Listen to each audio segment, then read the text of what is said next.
नमस्कार दोस्तों, स्वागत है आपका मेरे YouTube चैनल लीगल बाय राज में। आज हम एक ऐसे टॉपिक के बारे में बात करेंगे कि किसी व्यक्ति द्वारा अगर कोई हत्या हो जाए और वह अगर 5 परिस्थिति में होती है तो वह हत्या नहीं कहलाएगी, वह मानव वध कहलाएगा।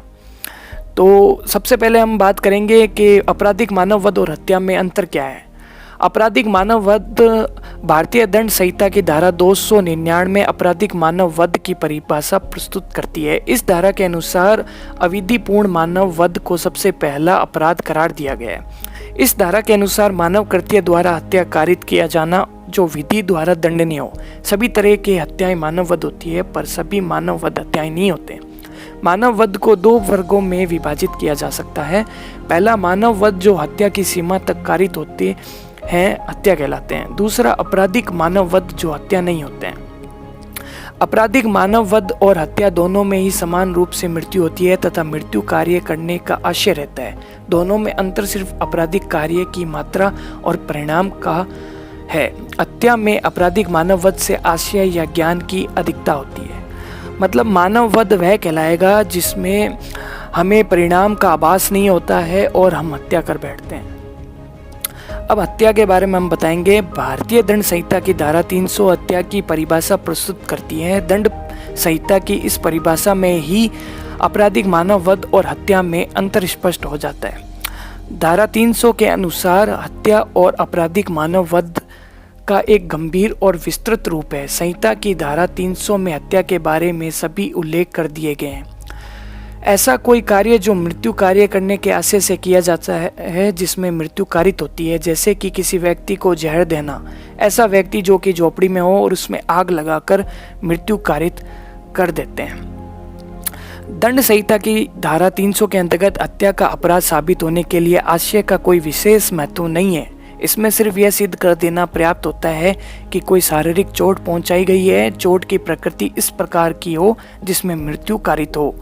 इस प्रकार की चोट आशयपूर्वक पहुंचाई गई है। अब हम बात करेंगे 5 ऐसी कंडीशन जिसमें किसी व्यक्ति द्वारा कोई हत्या हो जाए तो वह हत्या नहीं कहलाएगी, उसे केवल मानव वध की सजा मिलेगी। तो बात करते हैं। सबसे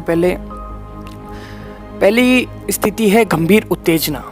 धारा 300 का पहला अपवाद गंभीर उत्तेजना है। यदि कोई आपराधिक मानव वध में गंभीर उत्तेजना पाई जाती है तो इस प्रकार का आपराधिक मानव वध हत्या नहीं होगा। यदि कोई व्यक्ति अपने होश खो बैठता है किसी दूसरे व्यक्ति के ऐसे कार्य से और उसको इतना गुस्सा आ जाए और वह उसकी हत्या कर बैठता है, तो ऐसी स्थिति में उसे हत्या नहीं मानेंगे, उसे मानव वध मानेंगे। दूसरी है निजी सुरक्षा के अधिकार के प्रयोग करते हुए आपराधिक मानव वध, मतलब कि सेल्फ डिफेंस। ये सीधी सी बात है, अगर कोई व्यक्ति अपने सेल्फ डिफेंस में किसी व्यक्ति की हत्या करता है तो वह मानव वध कहलाएगा, हत्या नहीं। तीसरी है लोक सेवक द्वारा अपनी शक्तियों के प्रयोग में अतिरेक।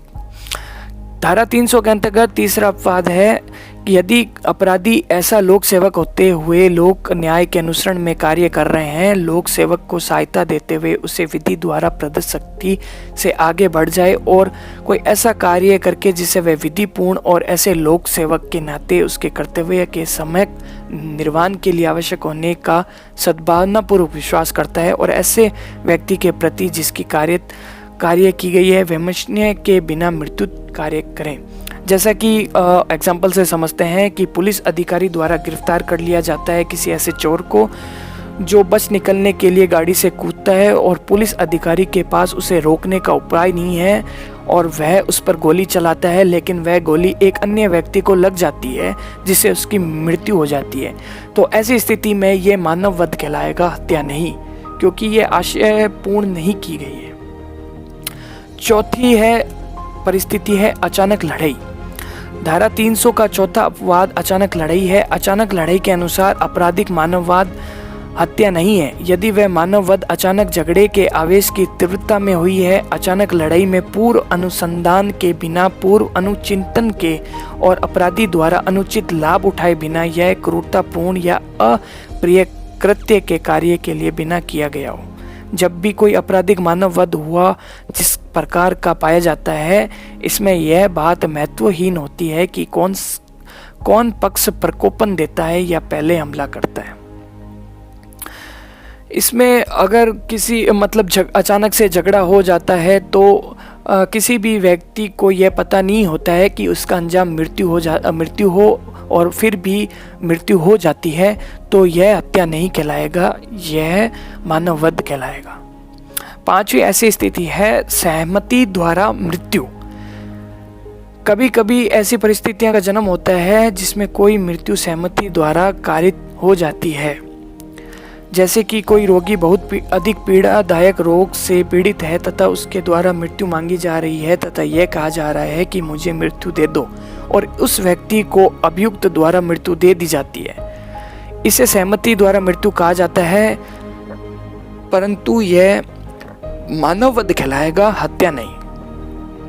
एक और एग्जाम्पल से समझते हैं कि दो प्रेमी एक दूसरे से अत्यधिक प्रेम करते हैं, परंतु समाज के द्वारा उसे साथ में नहीं रहने दिया जा रहा, तो वह दोनों एक डिसीजन लेते हैं कि वे दोनों जहर खा लेंगे, और वह एक पार्क में बैठते हैं, दोनों के द्वारा जहर खा लिया जाता है, परंतु जहर खाने के बाद प्रेमी की मृत्यु हो जाती है परंतु प्रेमी का नहीं, तो वह हत्या नहीं कहलाएगी, मानववध कहलाएगा।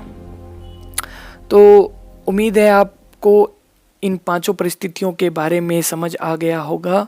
ज़्यादा से ज़्यादा शेयर करें ताकि सभी को इसके बारे में पूर्ण रूप से जानकारी हो। धन्यवाद।